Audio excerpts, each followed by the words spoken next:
Welcome to the deep dive. We're jumping straight into this really fascinating account shared online. Yeah, it's quite something. It's a detailed look at building an affiliate marketing business, basically from scratch. Right, zero starting point. All within like 100 days. And the kicker, get this, the source claims they made nearly $27,000. Pure profit. In about 12 weeks, yeah. Yeah. It's a pretty bold claim, especially starting with nothing. No list, no audience. Exactly. And they're very clear, the sources, that this wasn't just, luck. They stress that point quite a bit. Which is why we're doing this deep dive, right? Our mission here is to really unpack this source material you've brought. Understand the specific strategies, the principles they say were behind this rapid success. Was it really a repeatable process? Let's dig in. Okay, so right away, the source highlights this one foundational thing. They call it the absolute key. And this is where they say, what, 95% of people mess up? Well, staggering 95%. Yeah.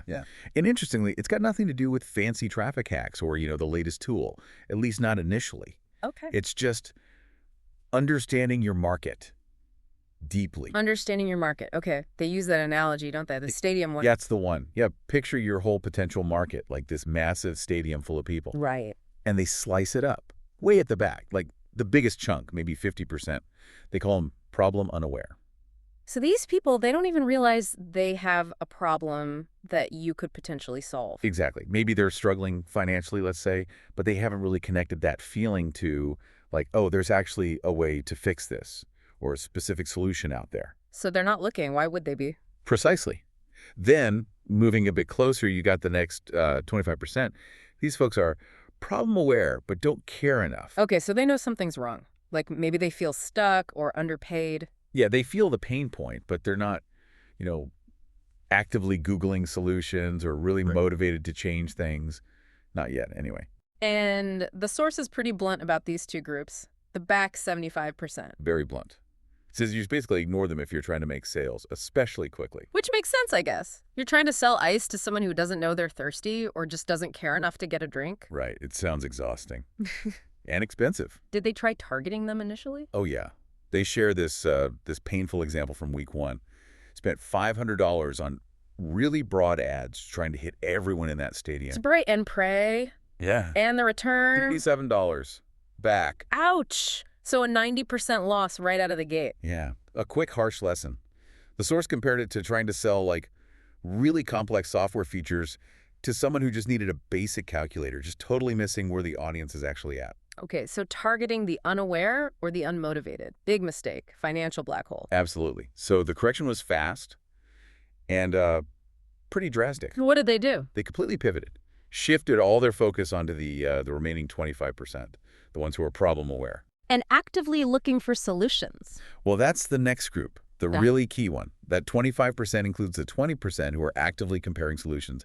And then, right at the front, the golden 5%. Oh, the 5%. These are the solution-aware and ready-to-buy crowd. Exactly. They know they have a problem. They've already done the research on potential solutions, and now they're just deciding which specific program or tool or whatever it is they need. They're basically holding their credit card. And the source said selling to this group is like... Literally like free sales. That's the quote. Wow. Okay, why so much easier? Because, they've done the heavy lifting themselves. They've identified the pain. They've decided they need a solution. Your job isn't convincing them they have a problem. It's just showing them why your specific affiliate offer is the right solution for them. Precisely. It becomes about positioning, addressing their specific questions, the things they're really wondering about. The source calls them deep market questions. You frame your message around those. Got it.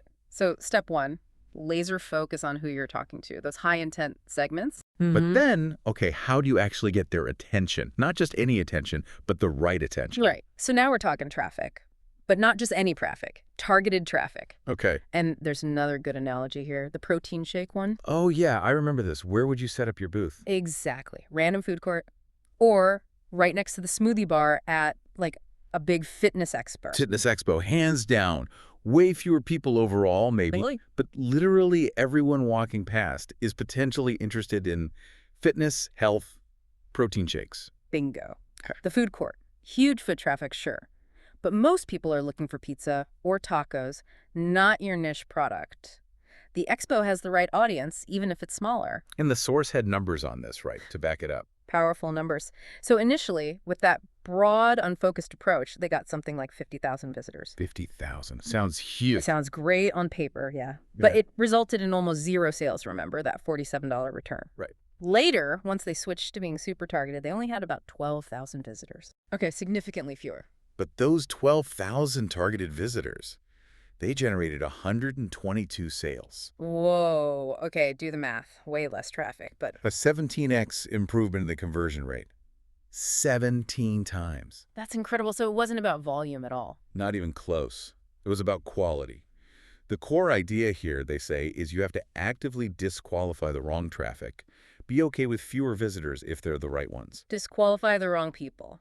Focus only on high intent. How did they actually get this targeted traffic? What methods? Okay, so they mention a few key strategies, all geared towards this focus approach. First, SEO. Search engine optimization. Right, but not just any SEO. They focused on keywords that problem-aware people actually type in when they're looking for answers.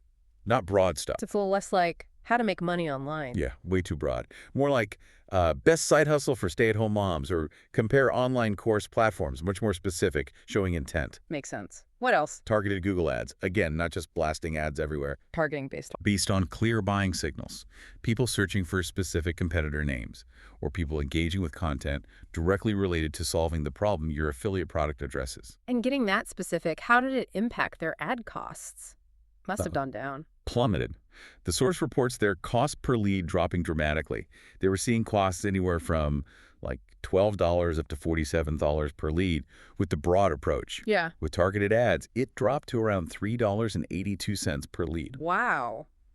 That's huge efficiency gain. It shows the power of really knowing who you're talking to and reaching only them. Okay, so targeted SEO, targeted ads.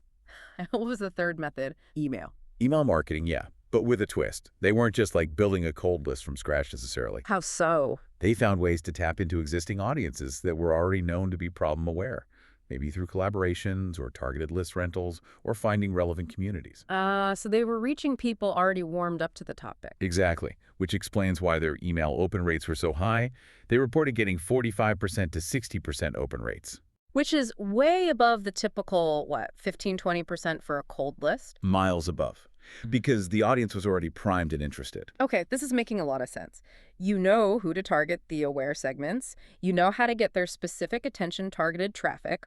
What's next? They land on your site. They click your ad. How do you actually guide them to the sale? Right, because just getting them there isn't enough.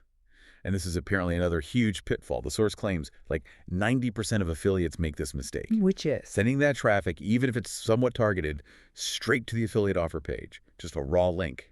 Yeah, I can see how that might feel abrupt or too salesy for someone who just clicked an ad or read a blog post. Exactly. It often doesn't convert well.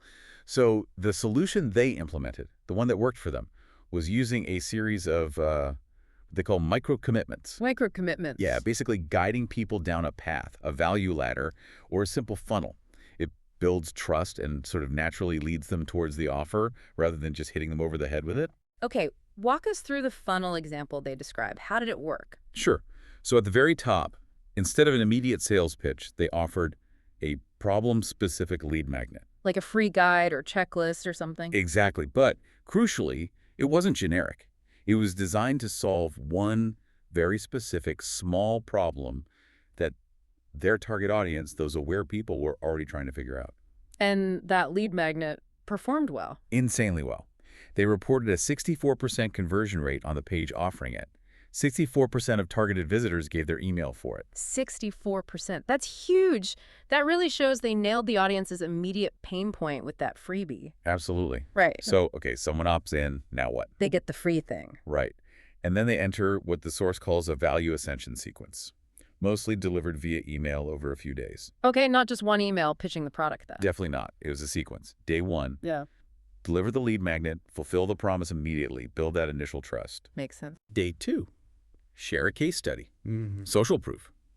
Show that the method or approach related to the eventual offer actually works for real people. Okay, building credibility. Day three, address objections.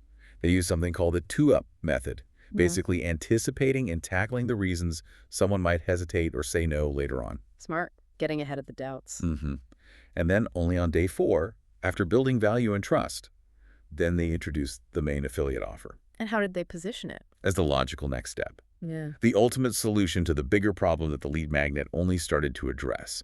It feels natural, not forced. So it's all about warming them up, building that relationship first. Exactly. And get this, for the people who didn't buy right after that 4-day sequence. They weren't just dropped. Nope. They went into a longer-term nurturing sequence, just providing more value, building more relationship over time. The source literally says this longer sequence secretly prints sales down the line. Wow. Okay, and the results from this whole structured funnel approach, they mentioned a specific number. They did.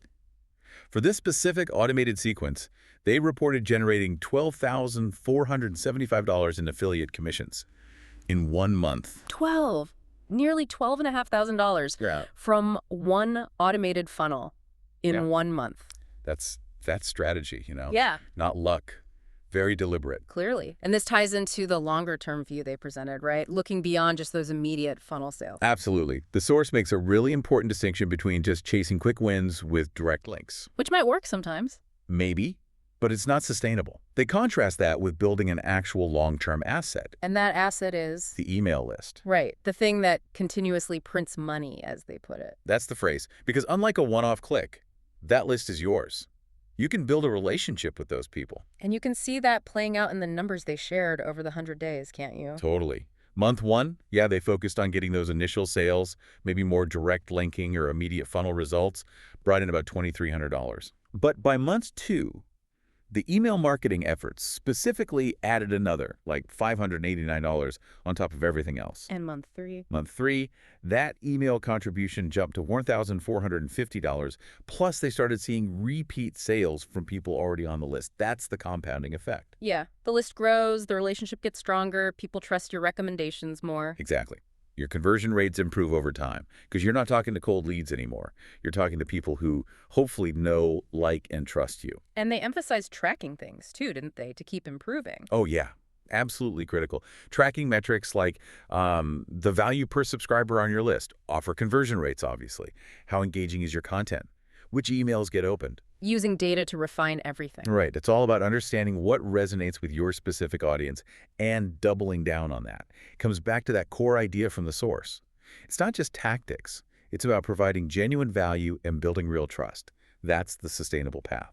So, when you wrap it all up, this deep dive into how they reportedly built this nearly $27,000 profit business in just 12 weeks, starting from nothing. Yeah. The source makes a compelling argument that it wasn't accidental. It was very, very deliberate. It seems that way. Yeah. Based on their account, it boiled down to those core pillars we talked about. Recap them for us. Okay, first, really truly understanding your market.